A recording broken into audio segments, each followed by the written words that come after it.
실장님, 저 연피를 보는 구독자분은 다 아시겠지만 우리나라에서 이제 아토피 치료로 제일 유명하신 분 중에 한 분인데 아, 민망합니다. 네. 네, 사실 아토피 환자들한테 인기 있는 정말 필요한 약 중에 하나가 이제 듀피젠트라는 생물학적 제약품이 있잖아요. 제제. 네.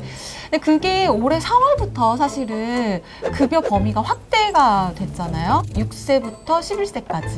네. 그래서 저는 궁금합니다. 실제로 임상 현장에서 듀피젠트를 사용하고 계신 입장에서 실제로 이 급여가 확대되면서 환자들의 부담이 진짜 줄었는지 변화된 점은 없는지. 듀피젠트라는 약이 저는 이제 2018년 8월 말부터 사용을 하기 시작했고 성인한테 너무 잘 쓰고 있었어요. 그러니까 급여가 되기 전부터 사용을 했었고 진짜 사람들의 삶의 질을 많이 개선시키는 중증 아토피 피부염. 그러니까 경증이나 중등도보다는 중증 아토피 피부염을 위한 정말 혁신적인 그런 약이라고 저는 분명히 동의를 하는 바이고 실제 이제 환자들이 지금까지 잘 쓰고 있는 약인데 그 급여 조건과 산정 특례 조건이 성인한테도 되게 까다롭긴 했었어요. 왜냐하면 이 약이 1년에 한 2,500만 원 정도가 약값이에요. 비싸네요. 네, 힘들고 어려운 병이기 때문에 산정 특례라는 방법을 통해서 환자가 그 2,500만 원 중에서 10%만 부담하게 하는 그런 이제 법이 제도를 만들어서 저희가 사용을 하고 있죠. 그런데 그렇게 되면 아주 중증이어야 된다는 게 입증이 돼야 하기 때문에 성인 같은 경우에는 우선은 3년 이전에 최소한 내가 3년 이상 아토피 피부로 괴로웠다라는 의무 기록이 있어야 돼요. 그러니까 우리가 진료를 받았다는 기록이 있어야 되는 거죠. 오늘은 2023년인데 내가 아토피가 2022년부터 시작했어요. 그럼 우선 대상에서 안 돼요. 왜요? 왜 굳이? 만성으로 무슨 짓을 해도 안 되려면 최소한 3년은 봐야 된다는 얘기예요. 너무 긴데. 길지만 그러지 않으면 이 비용이 너무 기하급수적으로 늘기 때문에 그 전에 통상적인 치료를 최소한 3년을 하라는 얘기예요. 약을 바르기도 하고 약을 먹기도 하고 그랬는데도 조절 안 된 사람이 있어요, 실제로. 그럼요. 그 환자들을 대상으로 주겠다는 거예요. 그래서 3년 전에 아토피 피부염 코드 뭐 L20.9라든지 2088이라는 그런 코드가 있어요. 근데 솔직히 저한테 오는 환자 중에 그거를 못 갖춘 환자는 없었던 거예요. 이미 성인인데 뭐 저는 3살 때부터 알았어요. 그리고 성인 될 때까지 정말 간간히 피부과 가서 스테로이드 했어요. 이런 기록이기 때문에 이 얘기를 했을 때 어느 누구도 당황하지 않았어요.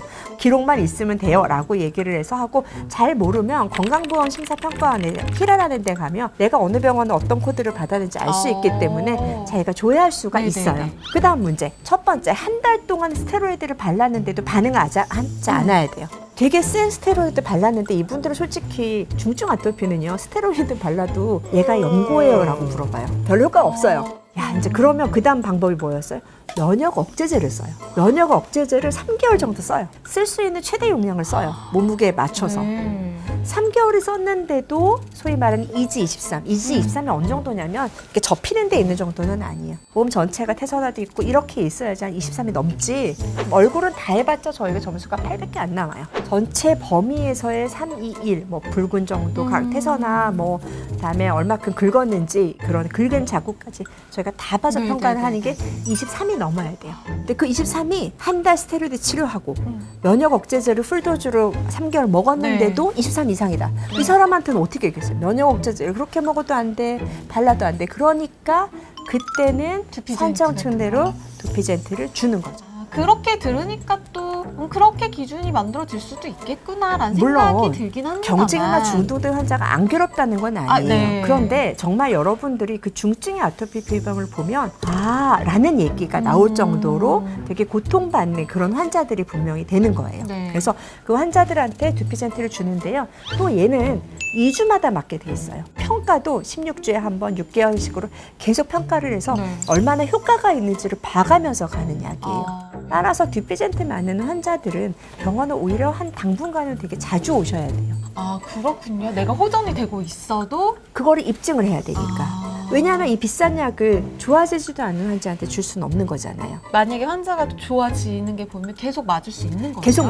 계속 유지할 수 있게 되는 그런 평가가 되는 거라서 환자들이 오늘 너무 바빠서 못 올 것 같아요. 그러면 되게 진짜 좀 저희한테 신경이 쓰이는 거예요. 얘가 진짜 효과가 있는지 환자가 판단할 수 없기 때문에 얘를 계속 유지할지를 결정해요. 이게 성인의 케이스였어요.